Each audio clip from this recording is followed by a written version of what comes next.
سڵاو و ڕێز و خۆشەویستی هاوڕێیان، سڵاو لە خوشکانی عەزیز و برایانی خۆشەویست هاوڕێیان. ئەوڕۆ باز لە کەیسێک دەکەم کە من باوەڕم پێیە و پێم وایە لە ڕووبواری ڕۆژنامەگەری لە دنیای پێشکەوتوو یەکێک لە تەوەرە هەر سەرچیەکانە، بەڵام بەداخەوە لە کوردستان مەسەلەی ژیانی بەرپرسەکان زۆرتا دەڵێن پریڤاتە، لە کاتێکدا هیچ بەرپرسەک هیچ مزۆڵک حتا جلەبەرکردن و خواردن و ژیانیان هەمووی لەژێر چاودێری کامیرەیە لەوەی چکو ئەوانە بەرپرسی باڵان ئەگەر هەیە بەو پارەی کە لەبەردەستیان بۆ دەسەڵاتی لەبەردەستیان بەکاربێن بۆ ژیانی تایبەتی خۆیان. یعنی کوڕی مناڵی بارزانی و تاالبانی دەستنە دیسکۆ، ئەوانە دیسکۆ ڕاقی و سیارەی ڕاقییان هەیەوانە بە بودجەی خەڵکە ڕادەبێرن لەگەر ژن خانی دەکڕن. ئەوە ژیانی بەهۆی ئەگەر کوڕی ئەوانە نەبوونایە لە دەسەڵات نەبوونایە بە عەرەقەی میچانی خۆیان بێم کرد بە کەس گلەی ناکە، بەس هەموو ئەو دەستکەوتە شەخسیانەی کە هەیەە مڵکی میلەتە و ئەوانە مەسیلی نوێنەری باڵای وڵاتن لەبەر هەندێ بچووکترین جم و جۆڵیان کاریگەری زۆر لەسەر خودی کۆمەلگا دەکات. ئەوانە با وڵات بەڕێوە دەبن قانون دادەنێن، بۆیە ئەوانەی پێیان وایە مەسەلەی ئافرەت، مەسەلەی ڕابواردن و ئەوانیان ژیانی پریڤاتە نەخوێندەواری سیاسین. بەداخەوە هەندێکان لە نەخوێندەواری دەیکەن، هەندێک شەند کۆیلەی پارتی وێچێتین، یعنی لایەن زۆر تەبێیە. هەزار قسە و سەڵۆک لەگەر ئینسانێک دەکەن کچ و کوڕەکە حەزێکتر دەکە کە ئەوە ژیان مافەکی ئازادیە، بەڵام نایە لەسەر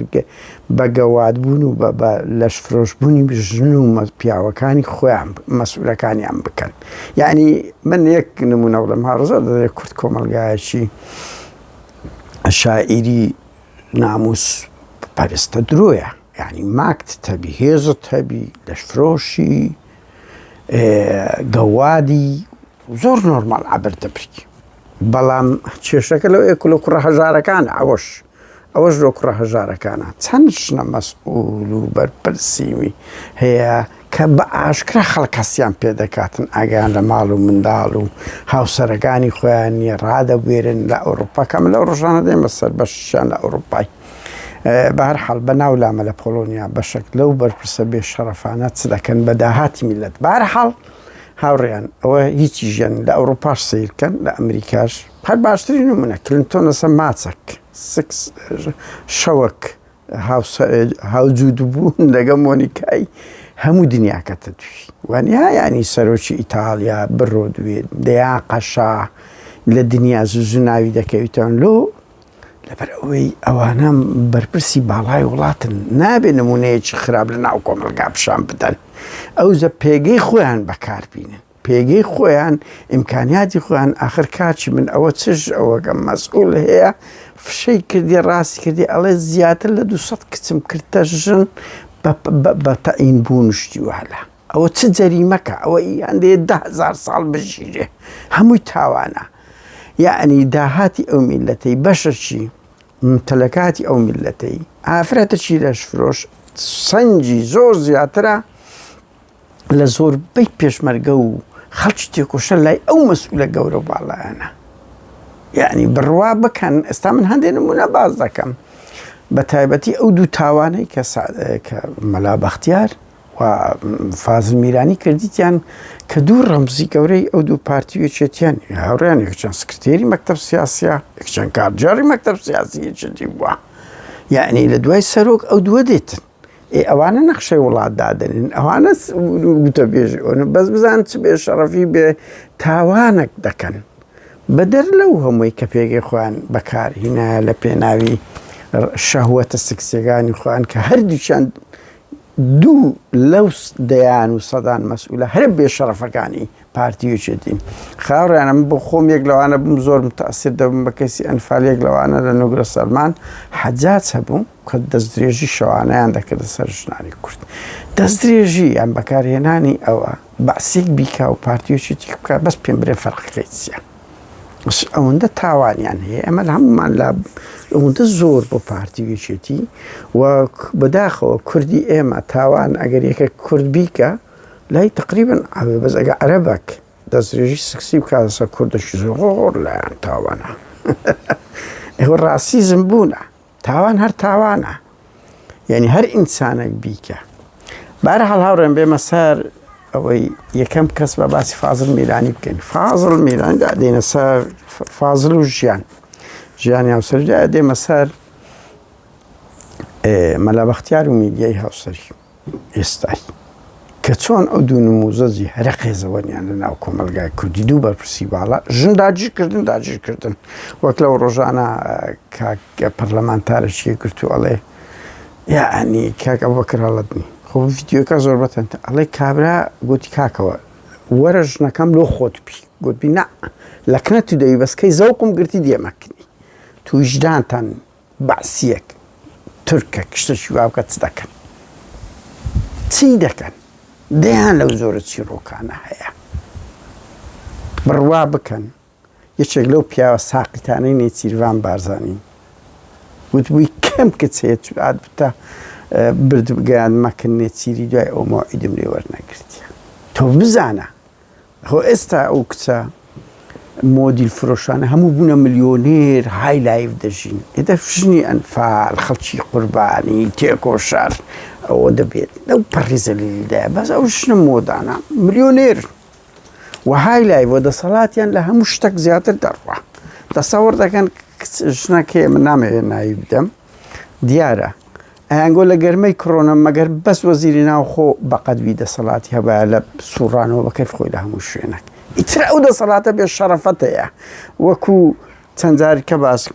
ئافرەتێکی ڕۆژنامەنووس نۆت دوو بووە بزانم هاتی بە کوردستان ڕۆژنامەنووسی مسڕی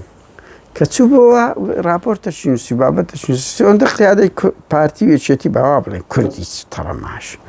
ئەوانە ئەو دەرز گورزەی ئەوان لە کوردیاندارە وتبی ئەوەندەی ئەو قیادەیە لە دوو هینەکەی من بوونە ئەگە لە دوو دەوڵەتی کوردی بوونە دەوڵەتەکان پێ ڕادەگەیەنترە ئیتر ئەوانە ئاوا بێشەرەفن ئاوا بێشەرەفن نەجە کومی توتلاعەت بە دوو ژن نایانگرن دووش بەخۆیانە سەفێرە ئەو کاس پێ بوونە بەهەرحاڵ بێ ئێمە سەر فازڵ میرانی فازڵ میرانی هاوڕێیان بە سەریعی بڵێم لە نەوەتەکان کە هینایەوە هاتنەوە ڕاپەڕین لە گوندی سارداوە ئینتلاقکە بەلاند گرۆزەرشی سەقەت ئەچێتە بادینان ئیمپراتۆریەتێک دروست دەکا بە کەیف خۆی حکوومەتی تەشکیل کردی و قایم قام و حاکم و ئەو حاکمەی خۆی کوشەوە فازڵ میرانی داینابوو هیچ سیفەتی قانونی نەبوو ئەو حاکمەی لەسەر ڕفراندەم خۆی کوشت بەنمونە یعنی مدیر نائیگۆ دەوڵەت بۆ دەوڵەت لێن دەوڵەتی دانایە بە کەیف خۆی پارەش سەرف کردیە وەرگرتیەوە ئیبراهیم خەلیل چەند جام بدات ماڵی بارزانانی نازانێ ئیبراهیم خەلیل یعنی ئەو کەنزە گەورە هەتا 94 فازڵ میرانی ماسەرە مانگانە چەند جانتایەک پارەی 25 دیناری و ئەوانەی لۆ ناردینەوە و پێنجی ماڵی بارزانیش نادیتێ گورە خۆ جلک و ملکەکانی ماڵی بارزانی دیارە وەختی خۆی جلکەچیان نەبەر بۆ خاوەن ئەوە بوونە خەنی بوونە دوای ئەو 94 نێچی تێگەیشتە کورە با بە کەنسێ لە بادینان ئەو فازڵ میرانیان هینایە بەڵام بەرەوەی بچمە سەر ئەوەی نێچیری ینی تا 94 فازڵ بە سەدان کەسی شەهید کرد کە ئەو ئەحسایی هەیە 400 کەسایەتی لە بادینان شەهید بۆ چەند کەسێک دیارن ئەویش زم و زۆڵی لۆ کرا وەختی خۆی مەسەن شەهیدڕەوە بوو ڕێناز بوو نەزیر بوو ئەبوو نەسیر بوو ئەوانە کەسی دیاری قیادە بوون بەس ئەوەی کاکمەکی تا ئێستا 100 ناوی بە ناو و بە بەروار و بە بکوژەکانیان دەرینایە کەسی دەڵێن 300 کە هەبووە دیارە ئەوە هەتا 2001 بووە لە دوای هەتا 94 فازڵ سەربەرشی کردن 94 لە 2001 نێچیر کردی بەس بەشی شێر فازڵ ئەو تاوانانەی کردیە هەر دەوڵەتێک وە کەس نەبووە بەدەر لەوە فازڵ لەو وەختی دەیان ژنیان ئیبنە ماڵە تێکۆشەرەکان دەگرت دەستێژیان دەکردە سەرێ دوای دەیان کوژدایان گۆلەش فرۆش بوو بەس لە ئاکرێ 15 ژن زیاتر دیار نییە بەس لە ئاکری من نامانەوێت ناوەکان بدەنێ گەنە ناوەکان شەیە یعنی بە ناوی ئەویاندایان بردن خەڵکی وتن ئەو فازڵەوا بووە فازڵ یەکێک لە مجریمە بڕوا بکەن یەکێک لە مجریمە هەرە گەورەکانی ئەو 30 ساڵەیە بە تایبەتی لە 15 ساڵی یەکەم نۆتیە کە تا هەتا 2002 کە وەزیری ناوخۆ ئەوانە بوو 2001 ئەو 12 ساڵە 13 ساڵە یەکێک لە مزریمە گەورەکانە و یەکێک لە تاڵانچەکەی بە تایبەتی بادینان و تەسوێکردن ئەوە کردی بۆیە لە سەروەستانی فازڵ زۆر گرنگە ئەوەی داعش کردیتی فازڵ لە نەوەتەکان لە بادینان کردیتی هاوڕێیان لە نەوەتەکان لە بادینان کردیتی سەربڕین سووتاندنی نەزیر عومەر سووتاندیان بە زندیتی سووتاندمیان لە سمێر مەیدەکەیان فرێدا بوو ژن داگیرکردن ئێستاوە باسی ژیان دەکەی هەر چەندە ژیان بەخۆی ئەوەی بوو ئیتر بە هەر حاڵ هاوڕێیان فازڵ هەر تانەوە ساڵ لێوێن دەر بەدوای ئەو ماڵی مەلا مستەفا کە زانیت یا مەسعود بارزانی ئەو خێر و بەرەکەتە هێتر فازڵی هینایەوە دەستیان بە ڕکلامیش کردە لەسەری کە یعنی دزا و کە ژنی خەڵکی داگیر کردی و تەوان یەکەم جار ئەوە لە دەستگای پاراستنی پارتی و ئینتیلاقی کردی کە فازڵ ماوەیەک بەخۆی بەشێک بووە لەو دەستگایە لەگەر قادر قاچاق و چەند کەسەشکە دەیان ئەوەی کردیە مەسەلەی ئەو ژنەی وەکو گوتم لە ناو مەکتەب سیاسی پارتی ئینتیلاقی کردە بدایەت باسییان کرد کە مێردەکەیان کوشتیە بەڵام ئێستا دەرکەوتیان نەخێر مێردەکەیان نەکوشتیە مێردەکەی ملی زۆر شۆڕ کردیە ژنەکەی ژیان لە 92 دەڵێن یعنی هاوڕێ من دقیق نیم ئەکرێ ئەو شتانە هەمووی دەوڵەمەند بکرێ بەڵام خەتە گشتەکەی هەمووی تەواوە ئەکرێ مەسەن ناوی مێردەکەی محەممەد نەبی مەسەرەن دەڵێن شکری بەرمونە بەڵام یعنی چیرۆکەکە 100% ڕاستە هەموو کەسیش دەزانی ڕەنگیان گۆشتان بەس واقعەکە کوو بووە بەلای کەم ئەو 180 ڕاستە ئەکرێ بە دوچوون بکرێ ئەوە دەکرێت بە دوچوون نەگەر ژیان بکرێ لەگە فازڵی بکرێ بەرمونە لە ڕووی مادستێر و لە کۆڵینەوە ڕۆژنامە نووسەک بچی لەگەر ئەو خەڵکانە بکاتن بنەماڵەی مێردەکەی بکە ئەو جە ڕاستیەکان دەزانیت بەڵام ئەوە خەتی گشتی هەمووی ڕاستە و تەحەدایان دەکەین هاوڕێیان 92 هەندێک دەڵێن فازڵ لەستە ماڵەشی مخابرات چاوی بۆ ژیان دەکەویت معجبی دەبیت بەڵام ماڵی مەلا مستەفایان باس کردێ کە بۆ لە گەنجی حەزیرێ کردێ بەڵام ڕاست نییە لەبەر ئەوەی فەرقی تەمەنیان گەلێک زۆرە ئیتر دەیخوازیتن بە ئەنتەریات بە مێردەکەی تەلاقەدا کوڕەچ دەبیتن کوڕەکەشی لای خۆیان قوڕم ساخترە پارە خۆرە هاوڕێیان ئێمە دەزانین لە نزیکەوە پارەی خەڵک زۆر دەخوا ئەوە دەکەم مێردەکەی هەر بەبەسیتی لۆی تەلاقەدا بەبێ هیچ چێشەیەک بەس ئامۆزای مێردەکەی هەیە هەندێک دەڵێن برای مێردەکەی زۆر بە عزت نەفس و کەرامەت دەبی وە ژیانیش دەڵێن بەس لەو دەترسێن بۆیە فازڵ میرانی دەیکوژی هەندێک تەفسیر هەیە ئەڵێن سەرچیرە کردەوە سەرچیرە شوێنێک بۆ جەستێرش بەس ئەوەی ئەم بە دوچوونم کردیە تا ئێستا شوێنەکەی بۆ تا ئێستا تەرمەکەی نەدیترایتەوە بەبەرەوەی ئەو ڕێگر بوو لەو تاوانە کە ژن بەانی برێەوە ئەڵە ژنەکەم دەوێت ئەو ژنە دەبی تەلاقی دەوێت و خۆم دەیکینم شتی وا لە جێ بوو ئاخرە مەسئولە جارە باڵای ڕقەمیەکی هەموو دەڤەری بادینانی ئەو کاتی یان سکرتێری پارتی کەسی ئەوە نوێنەری کوردە دێ باس مافی مرۆڤ و ئازادی بیرڕا و دیموکراسیەت دەکە بەهەرحاڵ ژیانی لێ دەستیمی ئەو مێردەکەی ملشۆڕ دەکات تا ئەنێستا مێردەکەی و بنەماڵەی مێردەکەی هەر هەمووشیان پارتیم بێ شەخسێتانە هەمووشیان پارتیم بۆ زانیاریتان ئەوەی دەکوژیتن تا ئێستا تەرمی ئەوەی ئەمە زانیتم تا ئێستا تەرمینیە و بابی ژیان باوە بڵێم باگراوندێکی زۆر خراپی لە هەموو ڕوویەکەوە هەیە بەشێک لەوانە باسی بوون کە لە بۆ مساتع و ئەوانە عەبدوڵڵا جنەید هەندێک دەڵێن ئەمر سریە بووە بەس گرنگ لەگە بەعسیەکان پەیوەندی زۆر خۆش بۆ ژیانیش ڕەفیقە و شتیوالە بووە بەعسیەکی تۆخ بووە و خەڵک کێ خوتکواڕیان من ئەو نمونانە دەڵێم خەڵکی بادنیان هەموو یەکتر دەناسن ئەمە خەڵکی ئەو لێرێک یەکتر دەناسن داگیری کردیە بە ئەنتەرێتە ئەنا 5-6 ساڵیش پێکەوە بوون ئێستا هەر کەسە ئازادە لە خۆی چی دەکات چ ناکە من هەر ئەوەندە دەڵێم هەر 5-6 ساڵ های لایف ئێستا کە برایەکانی ژیانی نزار و یەکشکێ ئێستا کە بوونە میلیۆنێر کە تیلیکۆمیان هەیە نەورۆز تیلیکۆم و ژیانیش بووکە میلیۆنێر ژیان ئەوڵیدا یەکەم کەس بوو کە مەلەوانی لە هەولێرێدا نابوو کە چێر پارتیەکان ئابڕۆیان برد لەبەر فازل مەلەوان کامێرەی چاودێریدا نابوو ساقتا هاوڕێیان لەبەر یەک خاڵی کەتان پێ بڵێن لەسەر فازڵی کە چەند ساقیدا فازل لە قۆناغی فازل کات بۆ مەکتەب سیاسیش لە مەسیف داوامی دەکرد بڕوا بکەن 2 ساعت داوامی هەبوو لەو 2 ساعتی 10 کەسی بدیت بە 8 کچ بوو کچ و ژن بوو 2 پیاو بوو ئەوە مەشهورە ناو مەکتەب سیاسی پارتی 2 لە قۆناغی فازل زۆرترین بەرزکردنەوەی ژنی پارتی لە قۆناغی فازل بەوەش نەبوو لەوەی بێ دیفاعی لە ئینسان کردبی یعنی بەناویان کەتیە ئەوەی تەسلیمی بووە ئیبراسی کردیە قۆناغ ئەمن ئەوە راپۆرتی مەکتەب سیاسی ئەوانەیە یعنی دەگا زانیاریەکان ئەوەیە زۆرترین ژن لە قۆناغی فازڵی هاتە پێش لەوەش نهاتە پێشکە دامیان کە ژنن و پێشکەوت خوازن نا یعنی فرسەتی کردیە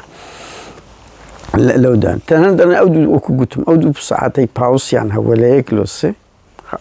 زۆربەی دیدارەکانی لەگەر ژن بووە و لە ژوورەوە بووە بەڵام لە تەک هەموو ئەو تاوانانەی فازڵ هاوڕێ من یەک نمونە باسەکەم کە نازانم ئینتقامی ئیلاهیە چییە فازڵ کوڕێکی هەیە بەداخەوە ڕەوشی تەندروستی ینی دەرونی زۆر خراپە کەسی هەڵساوە ژنشی لۆیناوە ئەوە فازڵ ئەو چیرۆکای ڕێیان بازەکەم بڕوا بکەن لەناو هەموو پارتیەکان و بەرپرسەکان هەیە کە دەگاتە دەوی ئێمەش خەڵکێ لە ناویان زانیاریمان دەداتێ و سەرچاوەکانیش دەقیقن هەنجەی درۆنین فازڵ ئەو کوڕی ڕەوشی تەندروستی تەواو نییە بەس وەکو زۆربەی خەڵک باش نەچیرۆ بینین لە کاتێک دەوانە بەخۆیان پێویستیان بەوەیە یەکەچیان نەگەرداوی بە هەر حاڵ ژنی لە ئەو کوڕی دێنی ژنێک دیارە قەشمە و شتیوالەش دەبی و دەرەقەتیش نایەن ئێستا کە دەڵێن ئەتر ڕۆژێک کوڕەکەی فازڵی هەڵە نەبم ناویمەتی دەقیق نیم لە ناوەکەی هاوڕێم با واز بینیم لە ناوەکەی با ئەوە نەبم پێی دەڵێ حەزم لێ فلیمەکی ڕوت ببینم هەتا ببینم بەشنەکەی دەڵێ لە بۆم بینە لەبەر ئەوی بەخۆی باری تەندروستی ئەوەیە وەڵا ژنەکەشە چیرەگە 2 پیاویت کە سکس دەکاتون دەرێتن فەرمە ئەو فلیمی ڕوت تر ئەوە نازانم ئینتقامی ئیلاهیە چییە فازڵ چت پێ دەگرێت فازڵ وایان نا ئەو شتە لێ هەموو لەناو هەموو پارتیەکانی مەسئولە بەڵاکان قەشمەریش پێ دەکرێت لە کاتێکدا ئەو کوڕی فازڵی پێویستە یەکێک ئاگای لێبی نەکشنی لۆ بێ و منداڵ دروست بکرێ و خر وەڵڵاهی ئەوانە هەموو تاوانی گەورەیە ئەوانە وەرە ئەو بەربرسی باڵا و عەقڵی بێت دیارە لە ژنی یەکەمی نەک لە ژنی دووەم لە ژنی یەکەمی مناڵەکانی ڕەوش ئەوەی جینە ئەوەی تەواو نییە خاوەن پێداویست تایبەت باوە بڵێم ئیتر بە ڕەنجی مێشک با ئەوەی مێشک تر ئەوە بێ شەرەفی فازڵ وە فازڵ هەر 5 ساڵ ژەگە ژیان بوو ئێستا هەرێکە ئەنخواانە ئازادە چ دەکەن چ ناکەن هاوڕیان زۆربەی وەرپرسەکان بەس بە ناوشن و مێردن بڕوا بکە بەشەشیان باوا نەڵێن بەشەشیان کەس ئەگای لە کەس نمایە ئەوەندە بێ شەرەفن و من یەک نمونەی کۆتایی لەسەر خێزان لەسەر برایی برای فازڵی بینمەوە بڕوا بکەن کاک بەرەڤان عومەر گوتیە من لە 2015 مانگی سێر کە دەستگی کرابووم یعنی هەموو بەرە بابەکەیان وا ساقیتن هەموویان مەشهورن لە دهۆک ئەو برای ژنەی ژیانی حەزی لە ژنەی عەرەب کردیە کچێکی عەرەبی جامیعەی کردیە ئەو کچە لەگەر کوڕەشکە عیلاقەی هەبووە هەستایە چۆ بە گرتیدایە و تەعزیبەکی زۆریاندایە وتیان دەبی واز لەو کچە بینی عاشقەت بینی کە کابراش ئاخر شتیچ علاجی نمایە کابرا داچی کورد بووە ئەم بابی کورد بووە یەک کورد بوو یەک عەرەب بووە بە عەرەبی یعنی کاک بەرەڤان عومەر گوتی من لەگەڵی قسەم کردی لەناو زیندان بوو گوتی پێیان تەلاقدا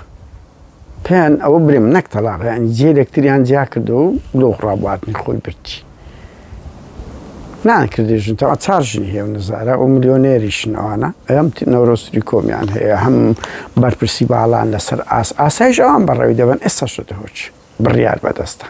و هات لێرە دال کوردی کڕی یەکەم شتیانەوە بوو یەک لەو شتانێ دال کورد فەریقە شتۆپانی ئەوەیان گۆڕی زیتراوە ساقیتن هاوڕێیان من قسەی کۆتایم لەسەر فازڵی ئەوەیە هاوڕێیان یعنی سادی بەرزنجی ڕۆژێک راپۆرتی دابووە مەکتەب سیاسی وتویە پارتی تکا دەکەن بە فازڵی برێن هەندێک ژنی بە سەنجینمان لە بۆ بەغدایە بنێری یعنی ئەوە هەر بۆیە ماڵی بارزانجگە لە 9 ساڵیاندا هەر فرانسۆ شەهید کوژرا یەکسەر لە وەزیری ناوخۆش لایەندا لە کاتێک لە قۆناغی کەریم سنجاری 50 تەقینەوە شت ڕوویدا لایەنەدا باس فازڵ هەلەدای کوشتنی ئەوش لێیاندا دووجار لێیاندا بەناو کردکە بۆ ئێستا خۆی کردە معارەزە کاکە معارەزەی باڵینی چیرە کورە هاوڕێیان بێمە سەر مەلا بەختیار ئەوە فازڵ میرانی و بە هیوام هیچم لەبیر نەچوو هاوڕێم ناوانم لە هەندێک باڵ و مێژە تۆمار بکردنەوە کانی داهاتووزان چ بێ شەرەفەک سەرپەرشتی وڵاتی کردیە چ بێ شەرەفەک چ تاوانبارێک وە چ تاوانەچیان کردێ بڕوا بکەن فەزاعەتی ئەخلاقی دەستژن دەستگیرکردن دەستدرێژی سکسی لە ئەوروپا عقوبەی بەقەت قەتلە ئەوجە پێدۆفیل واتەوانێت لە بن هەژدە دەکەن لەگە منداڵ لەگەر هەموو ئەو تاوانن لە کوردستان ئەوانە تاوانە ئێمە بەس دزی و خیانەت دەبینین بەڵام ئەوانەش بەشەکن لە تاوان هاوڕێیان ساڵی 97 دوای سوێکی ئاب 97 مەلا بەختیار ژنێکی کابرایە چ داچێتەکە ئەویش تەنسیقی لەگە دەکە دیارە هەردوولایان ژنەکانیان پێیان خۆش بوو نەبوو بچی وەکو ئەو چیرۆکی کاگە و بەکرد هەڵەدنی ناقەژێنە کە ژنەکەی بچی ببە بڵێتە کابرا پێی دەرە کاکە بڕۆ لە خۆت ژنەکە لۆ خۆت وت نە لەکنە توش دەبی بەس دەبی ئەمن جار بەزا کەی زەوقم بیمەش ژووری ئەتو وەرە ئەو فەزاعەتەی کەس نەژیری ناشتوانی چ سیستەمێک بەڕێوە دەچی تووجدانتان بەعسیەکان بەیان کردیە ئەمە لە هەولێر بووین ئەمە لە کوردستان بووین جیری بەعسیەکان بووین زیری ژێردەسەڵاتی ئەو باسییان نەبوو شتی وایان کردیاوی ئەوانە دەیکەن هاوڕێیان مەلا بەختیار 1970 لەڕێی ئەو برای میدیا کە ناوی هەورامان بووە پاسەوانی بووە میدیای ناسی ئەو میدیا ژنە ئێستا ئەو میدیایە هاوسەرێکیە بۆ ناوی ئەمجەد بووە ئێستا لە لەندەنە کوڕێکیان هەبووە 3 ساڵ و 4 ساڵ بووە ئەو کاتی 1970 کەسێکی زۆر بەڕێز بووە مهندس بووە نازم مهندسی چ بووە بەڵام کەسێکی زۆر بەڕێز بووە 1970 دەوڵیاندا بێنە خارج میدیا ژەگەڵی بووە بەس میدیا ژنێکی بێ داڕماو بووە لە هەموو ڕوویەکەوە و خەڵکی توی مەلیکن هاوڕێیان ڕەنگ ئێستا زۆربەی خەڵک دەیناسن کن مەکتەبی سەرزادەی توی مەلیک کن مەکتەبی پێشکەوتنی ئیبتیدایی لە سەروی سیمەتریەکە باغەکی گەورەی هێما لە لەوێن دەربووە زۆربەی گەنج و خەڵکی ئەو منتیقەیە و عایلەیە دەناسن کە من دەڵێم ئێستا باز دەکەم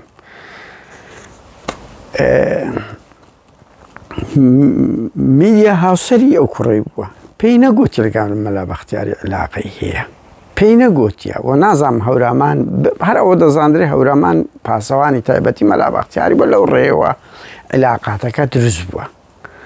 بەڵام قەزیمە لێرە لەسەر ئەوەدایە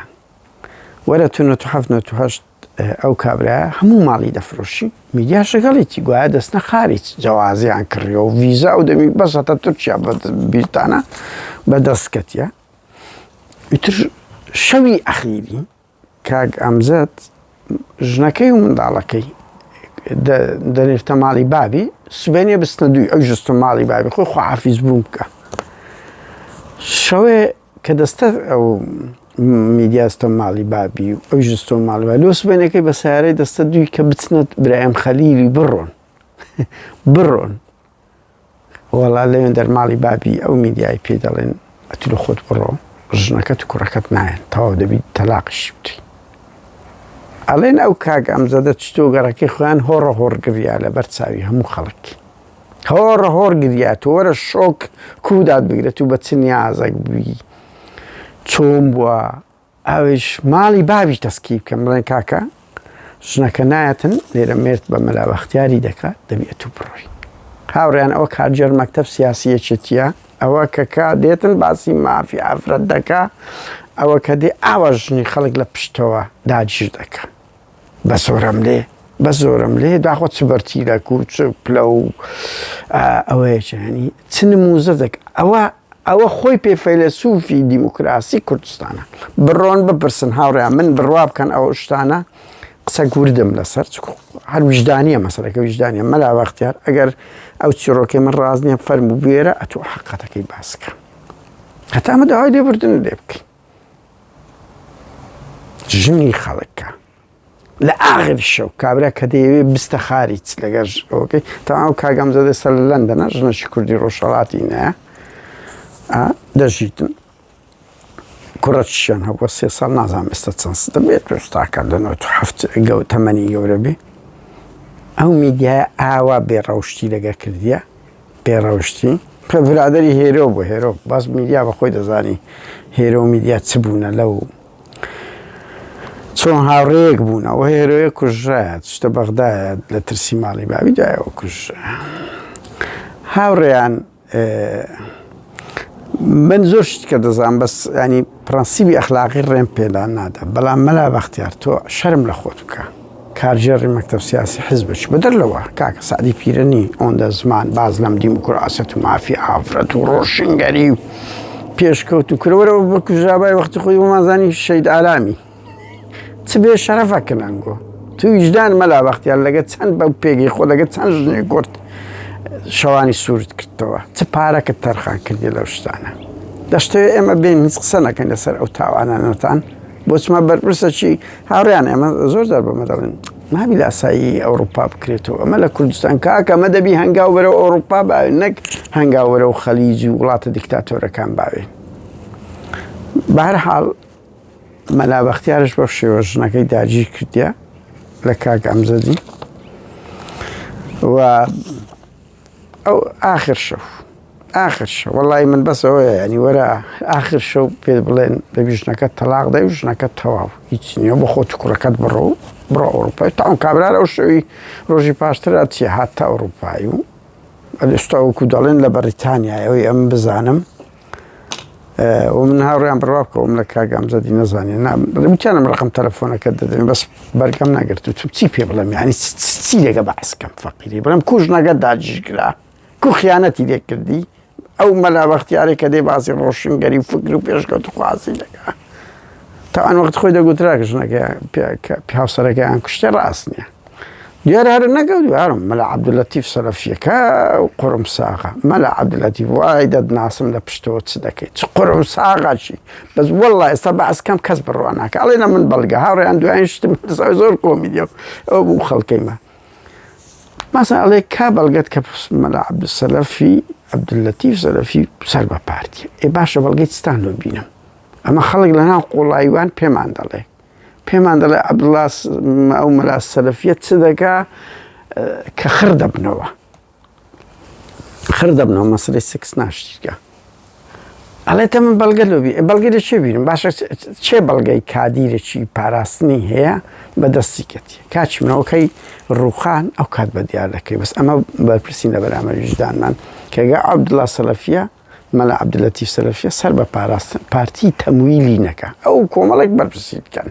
لە حزبیت کات لە کەسیت کات قومەلەن بە نادۆخوانەوە ئەو حەمە سەعیدی ویجدان فرۆشیش زارێک شعرەش ێسەدا کە عەلیکەکەی لە مەسیفە شعرەش ێسە نووسیە بەس ئێمە دەقیقینەوەی سیارەی دەرعی لۆ کراجە ئەویش خۆشنی داگیر کرد خۆ زۆرن هاوڕێیان بەدوارچن ئەو بێشەرەفیە ڕەمزەکان و کەسایەتی دیارەکان تاوان بکەن بۆ پێگەکانیان ئستەقلال بکەن بۆیە باسکردنیان دەوی بێتە بەشێک لە تۆرەکان بێشەرەفیان کورە هاوڕێیان ئێستا لە عێراقەوە باز دەکرێت ژن گۆڕینەوە ئێدامە لە کۆنەوە دەزانین بەشێک لە وەسئولانە ئەو شتانە دەکەن هەیانە ئەو شتانە دەکەن لەبەرەوەی کە یەکێک بزنسێک خائینە کە خیانەتی لە نیشتیمان کرد کە مەبدەئی نما کە ژیانی بۆ پارە هەم سڵ لە هیچ ناگاتەوە بزانن چێش سەرپەرشتان دەکات بڕوا بکە ڕۆژگارێک دادێ و لە بۆ منیش قورسە جارێ باس بکەم ڕەمزە باڵاکانی ئەو وڵاتە خاوەن کەسایەتێکن لە بواری ئەخلاقی ئێمە چیرۆکمان لەکنا ئەگەر ڕۆژێک پێویست کرد باس دەکەی ڕۆژێک کە دەرێم ڕۆژێک پێویست ئەوە کارتە ئەگە باسمان نەکرد خۆ زۆر مەلەفەیە کە تەناو میدیا بە زۆر نهێنیت کە هەیە ئێمە دەزانین چکو بە دواتچوون دەگرێ خەبەر دێ ئەوانە کوڕی ئەو میلەتەن لە قۆناغێک لە قۆناغەکان بەرحاڵ هاوڕێیان ویستم مەسەلەی ژن داگیرکردن بەکارهێنانی پێگەی سیاسی و کەسێتی و کەسی دیار کە ڕەمزی وڵاتن نەخشەی وڵات کاکە ئەوانە وڵات بەڕێوە دەبن ئەو بێشەرەفانن کاتێکی خۆش